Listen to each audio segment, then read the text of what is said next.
নমস্কার বন্ধুরা, প্রত্যেকটি ছাত্রছাত্রী এবং সরকারি চাকরির পরীক্ষার্থীদের জন্য অতি গুরুত্বপূর্ণ একটি অঙ্কের ক্লাস। হ্যাঁ বন্ধুরা, খুবই গুরুত্বপূর্ণ অঙ্কের ক্লাস। তো আজকের বিষয় লাভ ও ক্ষতি। লাভ ও ক্ষতির এই টাইপের প্রশ্ন কিন্তু প্রায় প্রত্যেকটি চাকরির পরীক্ষায় দেখা যায়। আর কিভাবে কয়েক সেকেন্ডে প্রশ্ন পড়া মাত্রই ম্যাজিকের মতো উত্তর করে আসবেন সেই টিক্সে আমি শেখাচ্ছি। তো দেখুন, কথা না বাড়িয়ে শুরু করছি আজকের প্রথম প্রশ্ন। প্রথম প্রশ্ন বলেছে, দেখুন যে এক অসাধু ব্যবসায়ী ক্রয় মূল্যে দ্রব্য বিক্রি করে, কিন্তু 1 কেজি দ্রব্যের পরিবর্তে 950 গ্রাম দ্রব্য দেয়। তার লাভের শতকরা হার নির্ণয় করো। তো দেখুন, এই অসাধু ব্যবসায়ের অঙ্কটি আমরা কিভাবে করবো? ওই 1 কেজি মানে কি বন্ধুরা? 1 কেজি মানে কিন্তু 1000 গ্রাম।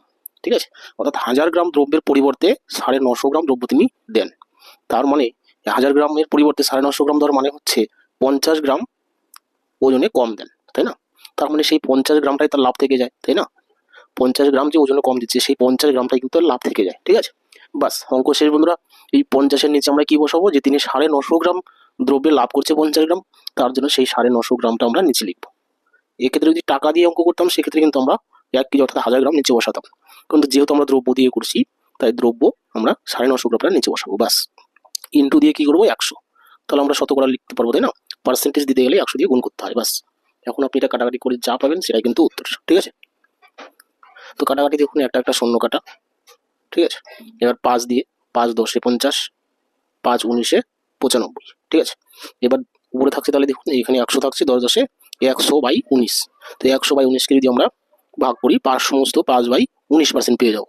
আর এটাই হচ্ছে উত্তর। ঠিক আছে, বাস দেখুন কত ছোট, কত সহজ অঙ্ক। ঠিক আছে, এরপরে 2 নম্বর প্রশ্ন বলেছে, এক অসাধু ব্যবসায়ী ক্রয় মূল্যে দ্রব্য বিক্রি করে, কিন্তু 1 কেজির পরিবর্তে 850 গ্রাম দ্রব্য দেয়। তার লাভের শতকরা হার কত? তার মানে একই ধরনের অঙ্ক, একই প্রশ্ন, শুধু এখানে 850 গ্রাম রয়েছে 950 গ্রামের জায়গায়। তাহলে এখানে দেখুন 1 কেজি মানে যেহেতু 1000 গ্রাম, তাহলে 1000 গ্রাম থেকে 850 গ্রাম থাকছে কত? 150 গ্রাম, তাই না? এই 150 গ্রামটাই তার লাভ। ঠিক আছে, কত গ্রামের মধ্যে লাভ রেখেছে? 850 গ্রাম। তাহলে সেই 850 গ্রাম নিচে বসাবো, ইন্টু কত? 100, ইন্টু 100। বাস, এখানে আমরা কি পেয়ে যাবো? শতকরা তার লাভ পেয়ে যাবো কাটাকাটি করে। ঠিক আছে, কাটাকাটি দেখুন, শূন্য শূন্য কাটা, 5 দিয়ে 3 5 15, 5 17 85। কত থাকলো দেখুন? 3কে 100 দিয়ে গুণ করলে 300/17, তাই না? 300/17%, অপশন নাম্বার বি কিন্তু উত্তর হয়ে গেল। ঠিক আছে, তো এটা সমস্ত দেওয়া নেই, 300/17 ডাইরেক্ট দেওয়া আছে অপশনে, তাহলে এটাই উত্তর।